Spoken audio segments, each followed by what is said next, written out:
नमस्कार, मैं हूं साक्षी ममगाई। स्वच्छता और पर्यावरण को लेकर कई अभियान चलाए जाते हैं और उनमें से एक बड़ा कदम है प्लास्टिक मुक्त शहरों की ओर बढ़ना।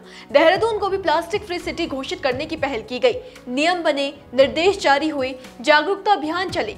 लेकिन क्या आज देहरादून वाकई प्लास्टिक से आजाद हो चुका है या फिर ये सिर्फ सरकारी फाइलों तक सिमटा एक और दावा है? इस मुद्दे पर हमारी एक खास रिपोर्ट देखिए। देहरादून एक सुंदर और शांत शहर जिसे स्मार्ट सिटी के तौर पर विकसित किया जा रहा है, लेकिन प्रशासन का दावा है कि यहाँ सिंगल यूज प्लास्टिक पर पूरी तरह रोक लगा दी जाए।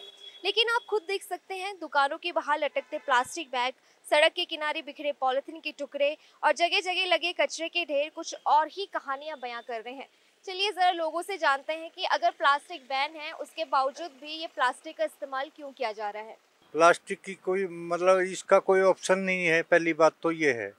दूसरी बात, जो लोग हैं, लोगों को भी जागरूक होना चाहिए। लोगों को भी ये होना चाहिए भाई ये नुकसानदायक चीज़ है। और दूसरी बात ये है कि लोगों की आदत इतनी पड़ चुकी है कि वो बैग लाना पसंद ही नहीं करते। आजकल को सबको चाहिए, सब रेडीमेड चाहिए सब कुछ। हमारे लिए ये है, अगर मान लिया पीछे से ये बड़ी बड़ी जो फैक्ट्रियां हैं, अगर इनको बंद करा दिया जाए, बाहर से ना आए ये, तो अपने आप ही बैन हो जाएंगी। तो सरकार इस पे तो कुछ कर नहीं रही है। सरकार इस पे तो कुछ कर नहीं रही है। मुंह खामखाई का वो कर देते, थोड़े दिन तो सख्ती करते हैं, उसके बाद फिर वही वो हो जाता है। बड़े ये जो होलसेलर हैं बड़े बड़े, इनसे साठ गांठ कर लेते हैं ये लोग। ये कुछ पैसे वैसे पिला देते हैं और तो अपना फिर चालू हो जाती है इनका मार। क्यों, इनकी रोजी रोटी कहाँ से चलेगी? फिर थोड़ा डीपली वो करके ध्यान दे के तभी काम चल सकता है। वैसे नहीं बैन हो सकती है कभी भी।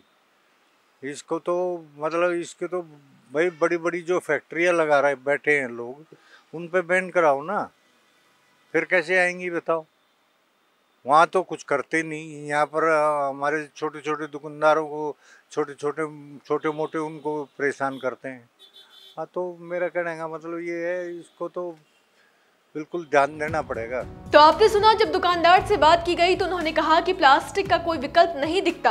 लोग खुद भी जागरूक नहीं है, उन्हें समझना होगा कि ये नुकसानदायक है। उन्होंने कहा कि दिक्कत ये है कि लोगों को प्लास्टिक की आदत पड़ चुकी है, वो खुद बैग लाना भी पसंद नहीं करते। अगर बड़ी बड़ी फैक्ट्रियों को बंद कर दिया जाए और बाहर से प्लास्टिक आना रोक दिया जाए तो ये अपने आप ही बंद हो जाएगा। वहीं जब इसको लेकर नगर आयुक्त नमामि बंसल से पूछा तो उन्होंने कहा कि भारत सरकार के नेशनल क्लीन एयर प्रोग्राम के अंतर्गत हमने सार्वजनिक स्थलों को प्लास्टिक मुक्त बनाने का अभियान शुरू किया है। इसकी शुरुआत परेड ग्राउंड से की गई, जिसे हमने प्लास्टिक फ्री जोन घोषित करते हुए वहां एक प्लास्टिक ग्राउंड की स्थापना भी की है। उन्होंने ये भी बताया कि हम विभिन्न फाउंडेशनों के सहयोग से अब तक शहरों में 300 से अधिक नो प्लास्टिक साइन बोर्ड्स लगा चुके हैं। इसके अलावा रिसाइकलिंग को बढ़ावा देने के लिए नगर निगम ने इको ब्रिक्स के निर्माण को भी प्रोत्साहित किया है। समय समय पर हम चालानी कार्रवाई भी करते हैं। खासकर बाजार क्षेत्रों में प्लास्टिक के विकल्प के रूप में कपड़े और जूट के बैग्स को प्रमोट किया जा रहा है। देखिए, जो हमारी नेशनल क्लीन एयर प्रोग्राम है, गवर्नमेंट ऑफ इंडिया में MOEF की तरफ से जो एक प्रोग्राम चलता है, उसके अंतर्गत हमने सभी जो हमारे सार्वजनिक स्थल हैं पहले उनको टारगेट करते हुए परेड ग्राउंड से इसको लॉन्च किया था कि हम परेड ग्राउंड को प्लास्टिक मुक्त बनाएंगे। वहाँ पे हमने प्लास्टिक बैंक की भी स्थापना की है। इस बार विश्व पर्यावरण दिवस यानी कि 5 जून को भी भारत सरकार ने प्लास्टिक मुक्त की तरफ बढ़ने के लिए थीम दी है। तो प्लास्टिक फ्री कैसे उसको करना है अपने शहर को, उसके लिए हम पहले अपने पब्लिक प्लेसेस को टारगेट करते हुए जगह जगह वैसे भी कई सारे फाउंडेशंस के साथ में कोलैबोरेट करके नगर निगम ने 300 प्लास्टिक बैग्स ऑलरेडी पूरे शहर में लगाए हैं जगह जगह पर। और उसके अलावा भी प्लास्टिक को रिसाइकल करने के लिए हम लोगों ने काफ़ी सारी, हमारी सोसाइटीज़ इको ब्रिक्स भी बनाती हैं, इको ब्रिक्स का निर्माण करती हैं जिसमें कि प्लास्टिक रिसाइकल होता है। इसकी और कैसे यूजिबिलिटी हम बढ़ा सकते हैं और हमारे जो सार्वजनिक पार्क्स हैं उनमें भी हम और कैसे इको ब्रिक्स को यूज़ कर सकते हैं, उसके लिए नगर निगम काम कर रहा है। इसके अलावा अब 5 जून को जैसे कि थीम भी है और कार्य योजना भी दी गई है, ऑनरेबल चीफ सेक्रेटरी सर ने भी निर्देश दिए हैं।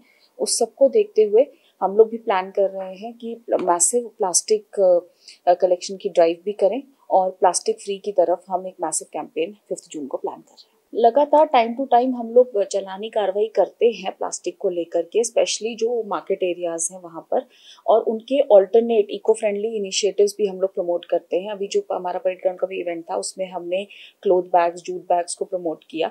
और इसके अलावा काफ़ी ज़्यादा ये भी देखा जाता है कि प्लास्टिक की ओपन बर्निंग के भी हमने चालान किए हैं। सो ओवर 70,000 के वो चालान भी हमने किए हैं। लगातार चलानी कार्रवाई भी की जाएगी, बट उसके साथ ही साथ एक मैसिव अवेयरनेस कैंपेन हम लोग 5 जून को इसमें प्लान कर रहे हैं। यानी कि देहरादून को प्लास्टिक मुक्त बनाने के लिए तमाम प्रयास जारी हैं, जरूरी कदम उठाए जा रहे हैं। लेकिन देखिए, सच्चाई यही है कि पर्यावरण को नुकसान पहुंचाने वाले इस प्लास्टिक के खिलाफ ये लड़ाई तब तक अधूरी रहेगी जब तक आप और हम और सभी लोग जागरूक नहीं होंगे। अब जरूरत है कि सिर्फ जुर्माने के डर पर निर्भर न रहा जाए, बल्कि प्लास्टिक की हानि को समझते हुए सस्ते सुलभ विकल्पों को अपने अपने स्तर पर भी हम बढ़ावा दें। इसी उम्मीद के साथ कि पर्यावरण के संरक्षण के लिए सभी लोग योगदान देंगे, हम आज विदा लेते हैं। ऐसी ही नई स्पेशल रिपोर्ट लेकर आपके लिए कल फिर हाजिर होंगे। तब तक बने रहें देवभूमि इनसाइडर के साथ।